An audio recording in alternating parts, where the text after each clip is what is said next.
보응의 원리, 은혜의 원리라는 제목으로 하나님의 말씀 전하도록 하겠습니다. 우리가 잘 아는 속담 중에 잘 되면 내 탓, 안 되면 조상 탓이라는 속담이 있습니다. 그 뜻은 여러분이 잘 아시는 대로 일이 잘 되면 다 자신이 노력해서 얻어진 결과지만 일이 잘 안 될 때는 내 탓이 아니라 조상 탓이다, 남의 탓이다. 그러니까 다른 사람에게 책임을 전가하는, 어떻게 보면 참 이기적인 마음에서 나온 말이라고 할 수 있죠. 그런데 그런 마음이 우리들 모두에게 조금씩은 다 있는 것 같습니다.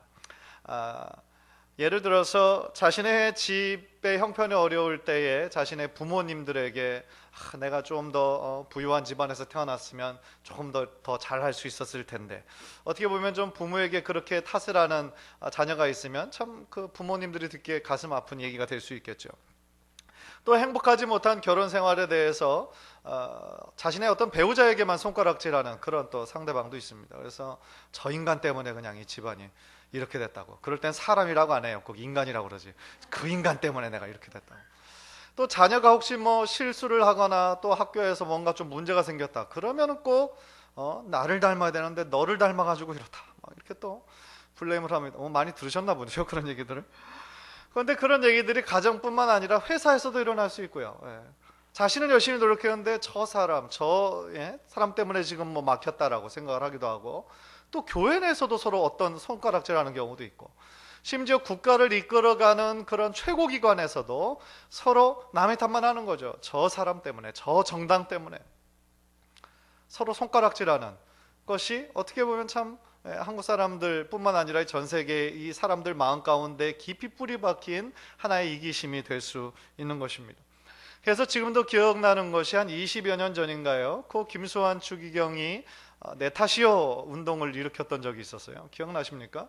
그래서 차에 뒤에도 막 내 탓이요 뭐 이렇게 붙이고 다니고, 그래서 그때 사회적으로 참 반향을 일으켰어요. 왜냐하면 워낙이나 사회가 점점 더 각박해지고 이기적인 사회가 되니까 남의 탓이 아니라 내 탓이다, 내가 먼저 잘하면 된다, 그 운동이 사회적으로 참 영향을 일으켰던 적이 납니다. 그런데 뭐 어느 정도 시가 지나니까 또 흐지부지 되고 또 그냥 없어져 버리고 말았죠. 그런데 신기한 것은요, 그 옛날 이스라엘에서도 이런 비슷한 속담이 있었다는 거예요. 오늘 본문인 18장 그 2절에 보니까 아비가 신포도를 먹었으므로 아들이 이가시다, 이스라엘 속담이에요. 아비가 신포도를 먹어가지고 아들이 이가 시리다는 거예요. 이 속담은 언제 이스라엘 사람들이 많이 썼냐면, 바벨론으로 끌려가가지고 이스라엘 나라가 멸망하고 바벨론으로 포로가 끌려가서 포로 생활을 할 때 서로 이렇게 주거니 받거니 하는 말이라는 거죠. 근데 한번 생각해 보세요. It doesn't make sense. 그죠? 아빠가 신 것을 먹는데 왜 아들이가 시립니까? 그러니까 그 이스라엘 백성들이 자신들이 멸망받은 것이, 그리고 지금 포로로 이렇게 바벨론으로 끌려온 것이 자기네들 잘못이 아닌데 아비 세대들이 죄악을 범해서 우리가 대신 그 벌을 받는다, 이렇게 생각한 거예요. 그래서 It's not fair. 하나님이 이것은 불공평합니다. 왜 내가 지은 죄도 아닌데 아비들의 죄 때문에 우리가 이렇게 나라도 멸망하고 바벨론으로 포로로 끌려와야 되는 겁니까? 이렇게 지금 하는 거예요. 이 속담을 통해서. 그러자 하나님께서는 3절에서 아주 강한 어조로 뭐라고 말씀하시냐면, 내가 맹세하노니 너희가 다시는 이 속담을 쓰지 못하게 될 거다, 그렇게 말씀하셨어요. 즉 하나님은요, 그분의 절대 주권에 따라 행하시는 거지 이스라엘 백성들이 생각하는 것처럼 어떤 그 불공평한 하나님이 아니시라는 거예요. 따라서 오늘 본문 말씀을 통해서요, 과연 부모의 죄가 자녀들에게 전가되는 것인가? 거기에 대한 하나님의 앤서를 우리가 들을 거예요. 그리고 또한 그 모든 원리 위에 흐르는, 그것들을 초월하는 어떤 원리가 있어요. 은혜의 원리예요. 이 구약 신약 전체를 관통하는 하나님 아버지의 마음, 은혜의 원리예요. 그래서 이 말씀에 대해서 우리가 함께 나눌 때에 하나님께서 주시는 큰 은혜와 깨달음이 우리들 모두에게 있게 되기를 간절히 소원합니다. 첫 번째로 오늘 본문은요, 우리들 모두가 하나님 앞에 서게 될 텐데 하나님 앞에 각자가 책임적 존재로 서게 될 것이라는 것을 말씀하고 계세요. 다시 말씀드리면, 너희들이 우리 아버지의 세대의 죄악 때문에 너희들이 멸망받은 것이 아니라 너희들이 그 아비의 길을 따라했기 때문이라는 거예요. 더 쉬운 말로 하면 너희가 멸망받은 것은 조상 탓이 아니라 네 탓이다, 그 하나님의 아주 직설적인 그 말씀인 거예요. 네 탓이다. 바벨론의 포로로 끌려간 그 이스라엘 백성들이 아버지 세대가 저지른 죄악으로 인해 자신이 고생한다고 생각하니까 얼마나 불공평합니까? 얼마나 언페어합니까? 그런데 그것은 그들의 엄연한 착각이고 오해였던 거예요. 하나님은 절대로 불공평한 분이 아니에요. 하나님은 절대로 자신의 아버지들 죄악 때문에 자녀들 세대까지 멸망받게 내버려 두는 분이 아니세요. 만약에 자신이 잘못된 집안에 태어나서 부모를 잘못 만나서 처음부터 끝까지 세컨 찬스도 주어지지 않는데 그냥 죄악 가운데 살다가 멸망받는다, 그러면 언페어한 거죠. 그러면 하나님은 공평하신 분이 아니시죠. 사랑의 하나님이 아니시죠. 우리가 흔히 얘기하는 대로 내가 줄을 잘못 써가지고 그런 식으로 내가 멸망받는다면 그것은 우리가 이해하는 하나님의 모습이 아닌 것이죠. 물론 이스라엘 백성들이 그러한 속담으로 서로 자기네들이 생각하던 것을 나눴던, 그렇게 생각했던 이유가 있어요. 왜냐하면 성경에 그런 말씀을 하신 적이 있어요. 하나님께서. 그것이 이제 그 십계명을 말씀하시면서 그렇게 말씀하신 구절이 두 구절이 있어요. 그래서 이스라엘 백성들이 오해한 거예요. 출애굽기 34장 7절을 한번 보시죠. 출애굽기 34장 7절. 인자를 천대까지 베풀며 악과 과실과 죄를 용서하리라. 그러나 벌을 면제하지는 아니하고 아버지의 악행을 자손 3, 4대까지 보응하리라. 분명히 나오죠. 이 말씀은 모세가 하나님 앞에서 두 번째 십계명을 받을 때에 한 말씀이에요. 또 신명기의 말씀 한 구절 또 다시 한번 볼까요? 우리 신명기 5장 9절인데 우리 한번 다 함께 읽겠습니다. 시작. 그것들에게 절하지 말며 그것들을 섬기지 말라. 나 내 하나님 여호와는 질투하는 하나님인즉 나를 미워하는 자의 죄를 갚되 아버지로부터 아들에게로 3, 4대까지 이르게 하거니와.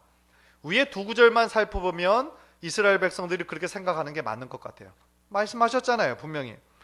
그런데 이 구절에서 우리가 반드시 기억해야 하는 것이 있어요. 그게 뭐냐면 하나님의 심판 기준은 어떤 자녀가 악한 부모 밑에서 태어났기 때문에 그들도 벌받아야 된다가 아니에요.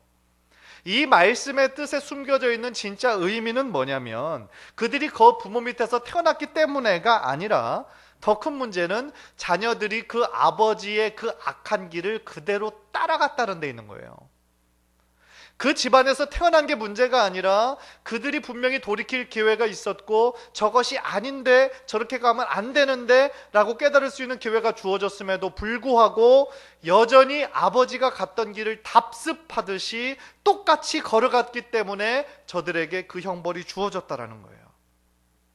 18장 4절 우리 한번 다 함께 화면을 보십시오. 모든 영혼이 다 내게 속한지라 아버지의 영혼이 내게 속함같이 그의 아들의 영혼도 내게 속하였나니 범죄하는 그 영혼은 죽으리라. 우리들 모두가 하나님께 속한 존재라는 거예요. 우리 한 사람 한 사람 각자를 하나님의 형상대로 아름답게 지으셨다라는 거예요. 그 뜻은 뭐냐면 하나님께서 우리들이 하나님 앞에 설 때에 하나님께서는 뭐 가정별로 집안별로 집합적으로 부르셔서 너는 누구 집안에서 태어났으니까 너는 통과, 너는 악한 집안에 태어났으니까 너는 페일, 아니라는 거예요. 하나님께서는 우리 한 사람 한 사람의 영혼을 소중하게 생각하신다라는 거예요. 그래서 아버지들의 죄 때문에 그 죄를 내가 고스란히 전가받는 것이 아니라 범죄하는 그 영혼이 죽을 거라는 거예요. 그래서 그 말씀을 다시 확인하시고 컨펌 하시는 것이 오늘 본문에 나온 19절 20절이에요. 한번 화면을 통해서 다시 보시죠. 그런데 너희는 이르기를 아들이 어찌 아버지의 죄를 담당하지 아니하겠느냐 하는도다. 아들이 정의와 공의를 행하며 내 모든 율례를 지켜 행하였으면 그는 반드시 살려니와 범죄하는 그 영혼은 죽을지라. 아들은 아버지의 죄악을 담당하지 아니할 것이요 아버지는 아들의 죄악을 담당하지 아니하리니 의인의 공의도 자기에게로 돌아가고 악인의 악도 자기에게로 돌아가리라. 이제 무슨 말씀인지 이해하시겠죠? 우리는 위의 말씀을 통해서 하나님이 불공평하신 분이 아니라 각 사람이 행한 대로 공정하게 갚으시는 분이라는 것을 우리가 알 수 있어요. 우리 모두 집합적으로 단체로 하나님 앞에 서지 않아요. 우리 각자 모두가 하나님 앞에 책임적인 자로 서요. 그런데 또 하나 중요한 것이 있어요. 그게 뭐냐면 부모의 죄가 나에게 직접적으로 전가되는 것은 아니지만 간접적인 영향은 줘요. 그건 우리가 무시 못해요. 그리고 그것의 영향력은 상당히 크다는 거예요. 그것의 악한 영향력의 대명사가 바로 열왕기상 22장 52절에 나오거든요. 한번 화면을 보면서 다 함께 한번 읽겠습니다. 시작. 그가 여호와 앞에서 악을 행하여 그의 아버지의 길과 그의 어머니의 길과 이스라엘에게 범죄하게 한 느밧의 아들 여로보암의 길로 행하며. 북이스라엘의 수많은 왕들이 다 악한 왕의 대명사인 여로보암의 길을 행했어요. 그런데 여기서 뭐라고 얘기합니까? 아버지의 길로 행했고 어머니의 길로 행했다. 아버지가 했던 그대로 본 거예요. 어머니가 했던 그대로 본 거예요. 그 죄의 영향력을 고스란히 물려받은 거예요. 그래서 그것대로 그냥 한 거예요. 참 안타까운 거죠. 나쁜 영향력이 그 집안에 흐른 거예요. 그러나 나쁜 영향력만 그 집안에 흐르는 것은 아니에요. 좋은 영향력, 선한 영향력도 흘러요. 예를 들어서 우리가 잘 아는 찬송가 중에 이런 찬송가가 있어요.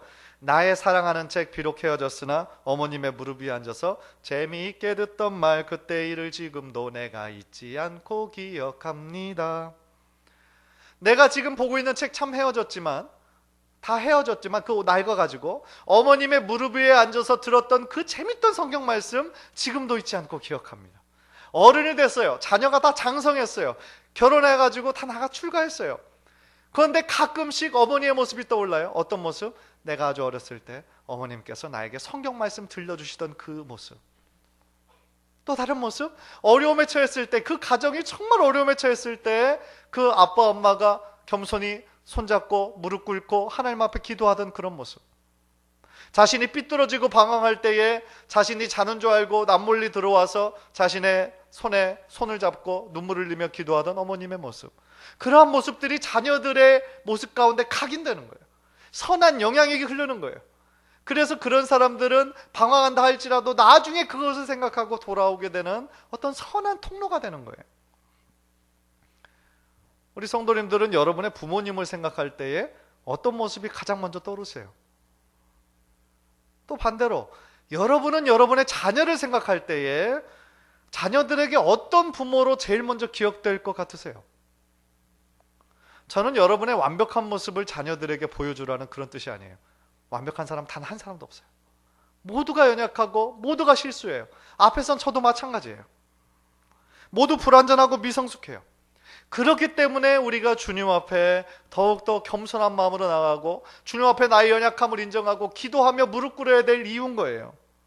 그런 모습, 정말 있는 그대로의 솔직한 모습, 하나님을 의지하는 모습, 그런 모습대로 우리가 살아갈 때에 우리의 자녀들이, 우리의 손자, 손녀들이 그러한 모습들을 통해서 하나님을 간접적으로 느끼는 거예요. 하나님을 체험하는 거예요. 정말 간절히 바라기는 여러분의 가정 모두가 정말 귀한 신앙의 가정이 되어서 하나님의 귀한 축복이 여러분의 자녀 세대로 이어질 뿐만 아니라 자녀의 자녀 세대로 이어지는 귀한 믿음의 명문 가정 모두 되시기를 주님의 이름으로 간절히 축원합니다. 두 번째로 오늘 본문은 각 사람의 행위대로 보응하시는 하나님의 모습뿐만 아니라 그것을 넘어서는 어떤 은혜의 원리를 우리들에게 가르쳐주고 계세요. 그것은 뭡니까? 모든 사람에게 더 넓은 은혜의 길을 베푸세요. 은혜의 길을 예비하세요. 21절 22절을 보시면 그러나 악인이 만일 그가 행한 모든 죄에서 돌이켜 떠나 내 모든 율례를 지키고 정의와 공의를 행하면 반드시 살고 죽지 아니할 것이라. 그 범죄한 것이 하나도 기억함이 되지 아니하리니 그가 행한 공의로 살리라. 우리는 이 말씀에서요 하나님의 은혜의 원리를 발견해요. 은혜란 무엇입니까? 전혀 받을 자격이 없는 자에게 전적으로 부어지는 하나님의 선물이에요. 받을 자격이 없어요. 우리들은 하나님의 은혜를 받을 자격이 아무도 없거든요. 어떤 선한 행위를 한 것도 아니고 어떤 공로를 행한 것도 아니에요. 아무런 자격이 없는 자인데 하나님께서 그냥 부어주세요. 그냥 주세요. 선물로. 그게 은혜예요. 우리 모두는 죄인이잖아요. 예외가 없어요. 우리들 모두가 죄인이에요. 죄의 보편성이에요. 그래서 로마서 3장 23절을 보면 모든 사람이 죄를 범하였음에 하나님의 영광에 이르지 못하더니 그랬어요. 모든 사람, 단 한 사람도 예외 없어요. 아마도 여러분 중에서 난 죄 별로 없는데, 나보다 훨씬 못된 사람이 많은데 내가 왜 죄인이야? 아니에요. 천만에요. 우리들 모두 죄인이에요. 죄 없으신 분은 예수님 한 분밖에 없어요. 우리들 모두 죄인이에요. 아무리 성자처럼 보인다 할지라도, 로마 교황이라 할지라도, 아무리 성자 같은 목사님이라 할지라도 다 죄인이에요, 하나님 앞에. 따라서 죄인에게는 그에 합당한 대가를 물어야 되는 거예요. 당연한 거죠. 보응의 원리예요. 자신이 행한 대로 갚아야 돼요. 그런데 성경에서 죄의 결과는 무엇이라고 말씀하세요? 로마서 6장 23절, 죄의 삭은 사망이요. 우리 모두가 죄인인데 죄의 삭은 사망이래요. 죽어야 된대요, 우리가. 절망적이죠. 참 안 좋은 소식이에요. 우리의 모두의 죄로 인해 우리가 죽어야 된다는 거예요. 그런데 여기에서 우리 모두가 죄로 인해서 죽을 수밖에 없는 이 절망적인 상황에서 하나님의 은혜의 원리가 워킹하기 시작하는 거예요. 우리의 절망적인 상황 가운데 하나님의 은혜가 부어지는 거예요. 우리는 우리의 죄로 인해 당연히 죽어야 하지만, 그것이 법이고 상식이지만 하나님께서 죄인들을 위해서 은혜의 길을 예배해 놓으셨다라는 거예요. 그런데 거기에 한 가지 조건이 있어요. 뭐냐면 자신의 죄를 고백하고 회개하는 거예요. 자신의 죄를, 자기가 죄인이라는 것을 자백하고 주님께로 돌아올 때에 하나님께서 어떤 죄를 지었든지 간에 그 과거를 묻지 아니하시고 다 깨끗이 사해 주신다는 거예요. 그리고 하나님의 자녀로 받아주신다는 거예요. 이게 정말 복음 아닙니까? 이게 정말 좋은 소식인 거죠. 우리가 흔히 정말 내가 평소에 사고 싶었던 물건이 있어요. 그런데 10% 디스카운트 받으면 얼마나 기분 좋아요, 그죠? 제가 베스트바이에 한 100불짜리 사고 싶은 게 있어요. 그런데 어느 날 보니까 쿠폰이 날라왔어. 10% 디스카운트? 대박. 이러면서 가가지고 100불 해야 되는데 90불 딱 해주면 기분 좋아요. 그날 하루 종일 기분이 좋아요, 그죠? 싱글벙글. 그런데 어떤 물건은 계절이 바뀌고 누가 리턴했고 그러면 50%까지 디스카운트 할 때가 있어요. 그러면 신나죠. 그래가지고 거기에서 만약에 50%인 물건을 딱 건져가지고 와요. 그러면 아내 얼굴이 달라지죠. 그러면서 뭐라고 얘기해요? 야, 이게 원래 얼마짜린데? 여성들이 가장 좋아하는 말, 이게 원래는 얼마짜린데? 그런데 심지어 어떤 경우는 세일하는 것을 클리어런스에 또 클리어런스를 해가지고 한 80%까지 하는 경우가 있어요, 그죠? 대박 아이템. 얼마나 좋습니까? 그런데 우리 하나님의 은혜는요, 50%, 80%가 아니라 지금 100% 삭감이라는 거예요. 100% 프리예요. 단 조건이 있어요. 우리가 우리의 죄를 자백하고 주님께로 돌아오기만 하면, 우리는 주님 안에서 나의 죄를 100% 삭감받고 하나님께서 우리들에게 자유, 프리덤을 주시는 거예요. 우리의 죄를 하나도 기억하지 않으신다는 거예요. 그거 참 감사한 일 아닙니까? 하나님 앞에 섰는데 우리가 다 회개한 건데도 또 하나님께서 보여주셔. 옛날부터 지금까지 다 얼마나 부끄러워요. 얼마나 숨고 싶어요. 그런데 하나님께서 그 모든 것을 기억하지 않으시고 다 없던 걸로 삭감, 100% 삭감, 그리고 사랑으로 품어주세요. 우리를 안아주세요. 복음 중에 복음, 대박 중에 대박 아닙니까? 사랑하는 성도 여러분, 하나님은요, 우리들에게 벌하기를 기뻐하시는 분이 아니에요. 하나님은 진노하기를 즐겨 하셔가지고 누군가 실수하고 넘어지고 죄짓고 그런 걸 기다리시는 분이 아니에요. 하나님은 용서하기를 기뻐하시는 분이세요. 그리고 누군가 죄인이 주님께로 돌아오는 것을 그 어떤 것보다도 기뻐하시는 분이세요. 한 영혼이 주님 앞으로 돌아오면 천국에선 잔치가 열린대요. 23절을 보면 하나님의 그 본심이 드러나 있어요. 하나님의 진짜 마음. 23절 다 함께 한번 볼까요? 화면을 보면서 시작. 주 여호와의 말씀이니라. 내가 어찌 악인이 죽는 것을 조금인들 기뻐하랴. 그가 돌이켜 그 길에서 떠나 사는 것을 어찌 기뻐하지 아니하겠느냐. 이것이 하나님의 마음이에요. 이것이. 하나님은 공의의 하나님이시지만 동시에 사랑의 하나님, 자비의 하나님, 오래 기다리시는 하나님. 따라서 하나님께 속한 하나님의 자녀들만 하나님께서 챙기시는 게 아니에요. 아는 사람들 오해해요. 하나님은 하나님께 속한 교회 다니는 사람만 이렇게 이뻐하고 사랑하고, 아니에요. 세상에 속한 자녀들까지도 하나님 사랑해요. 돌아오기를 원하세요. 기다리세요. 그래서 여러 번 그들에게 기회를 주세요. 돌아올 수 있는 기회. 그런데 어떤 사람들은 이렇게 질문해요. 아니, 하나님이 전능하신 하나님이고 뭐든지 다 할 수 있다라고 하면 왜 죄인들 그렇게 사랑하면 그 죄인들 다 마음 돌이켜서 한꺼번에 주님 앞으로 돌아오게 하지 않느냐? 이렇게 질문할 수 있어요. 물론 하나님 전능하신 하나님이에요. 원하시면 그렇게 하실 수 있어요. 그러나 하나님이 선택하신 방법은 그게 아니에요. 하나님께서는 우리 한 사람 한 사람 창조하실 때 하나님의 형상으로 아름답게 지으셨고 우리들 모두에게 자유의지를 선물로 주셨어요. 자유의지의 핵심은 선택할 수 있는 권리예요. 그것은 우리들에게 축복이에요. 우리가 선택할 수 있고 자유의지를 주신 것은 우리들에게 축복이에요. 그러나 중요한 건 그 선택에 따른 결과는 본인이 책임져야 되는 거예요. 그래서 하나님께서는 당연히 모든 사람이 주님 앞으로 돌아오기를 원하시지만 그러한 기회들을 여러 번 주시지만 자신의 선택으로 그 죄된 길을 떠나지 않고 그 세상 가운데서 그 즐기며 사는 사람들은 자신의 선택한 책임을 져야 되는 거예요. 우리가 보기엔 안타깝지만 엄연한 사실인 거예요. 그것이 바로 먼저 하나님의 자녀된 우리가 부지런히 하나님의 복음을 전해야 되는 이유예요. 왜? 듣지도 못하고 지옥 가면 그것처럼 억울한 일이 어디 있어요. 그러니까 우리는 부지런히 예수 그리스도의 복음을 아직도 듣지 못한 사람들에게 전해야 하는 이유가 바로 그거라는 것이죠. 생각해 보세요. 죽음의 길인 줄도 모르고 파멸의 길인 줄도 모르고 그 길로 누군가 내가 좋아하는 사람이 계속하며 가고 있다고 한다면 그 길을 막아야 되지 않겠습니까? 그냥 구경만 하실 거예요? 만약에 지금 뉴욕으로 가는 다리가 끊겼어요. 그 길로 가면 죽어요. 그런데 내 사랑하는 가족이 지금 그것도 모르고 막 조지 워싱턴으로 지금 질주하고 있다고 생각해봐요. 어떤 방법을 동원해서라도 여러분 그 사람 막아야 되지 않겠어요?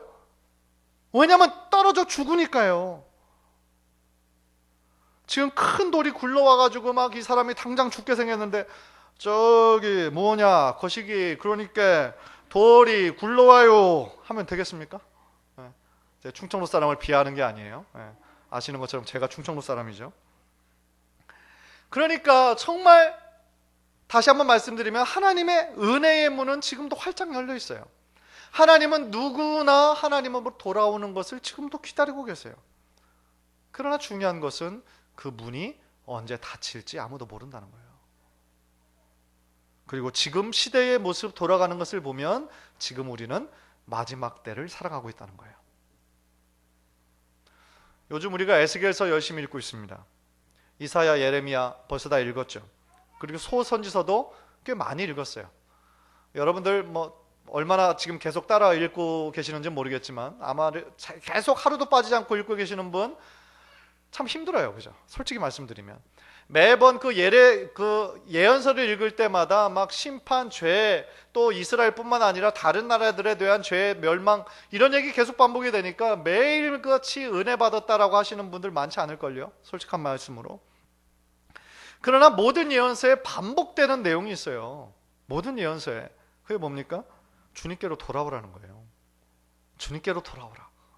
모든 예언서에 다 공통적으로 있어요. 주님께로 돌아오라.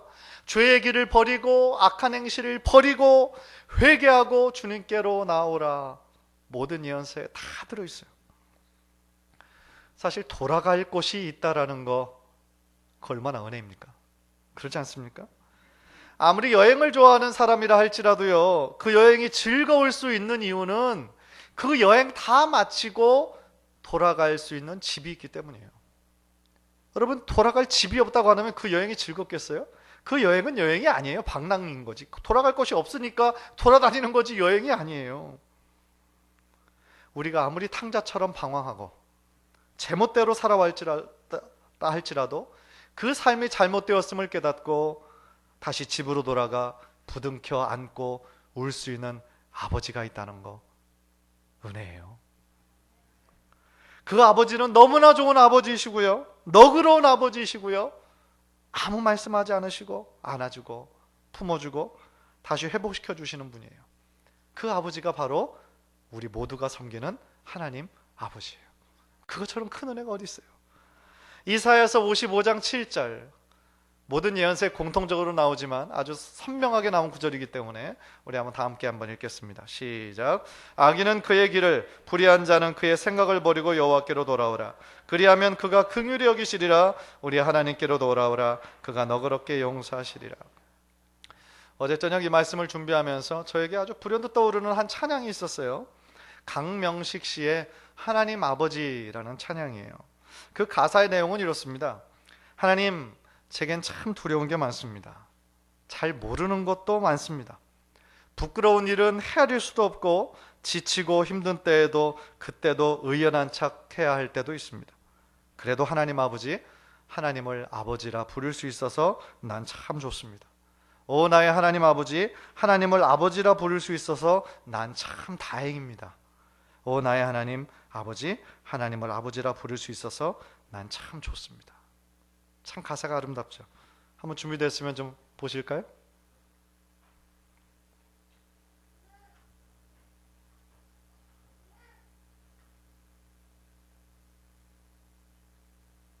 하나님 제겐 참 두려운 게 많습니다.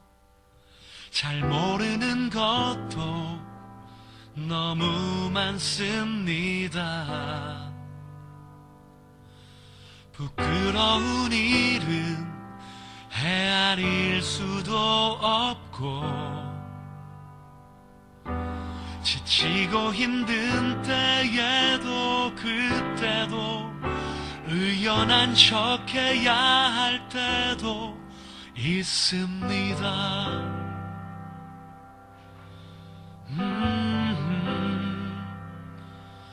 그래도 하나님 아버지, 하나님을 아버지라 부를 수 있어서 난 참 좋습니다.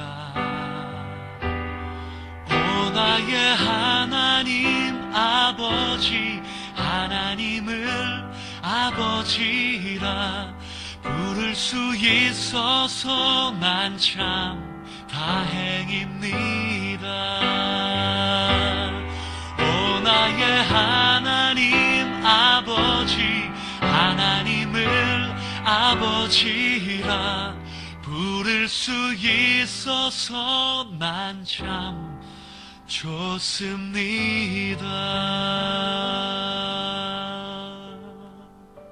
비록 우리들의 삶 가운데 어렵고 힘들고 지친 일이 참 많이 있어도 때로는 참 우리가 그것이 죄의 길인 줄, 잘못된 길인 줄 알면서도 갈 때도 있어요. 죄와 타협하고 그 죄의 길로 가다가 넘어지고 쓰러지고 그러다 또 그 모습으로 인해서 좌절하고, 그러나 이 찬양으로 우리가 들었던 것처럼 언제나 우리를 기다려주시는 그 아버지, 회개하고 돌아갈 때 그 넓은 품으로 우리를 안아주시는 그 아버지, 그 아버지가 나의 아버지요 우리 모두의 아버지가 되어주셔서 얼마나 다행이고 얼마나 감사합니까? 간절히 바라기는 그 아버지께 더욱더 가까이 나아가시고 지금보다 더 많이 그 아버지를 사랑하시는 우리 성도님들 모두 되시기를 주님의 이름으로 간절히 축원합니다. 기도하겠습니다.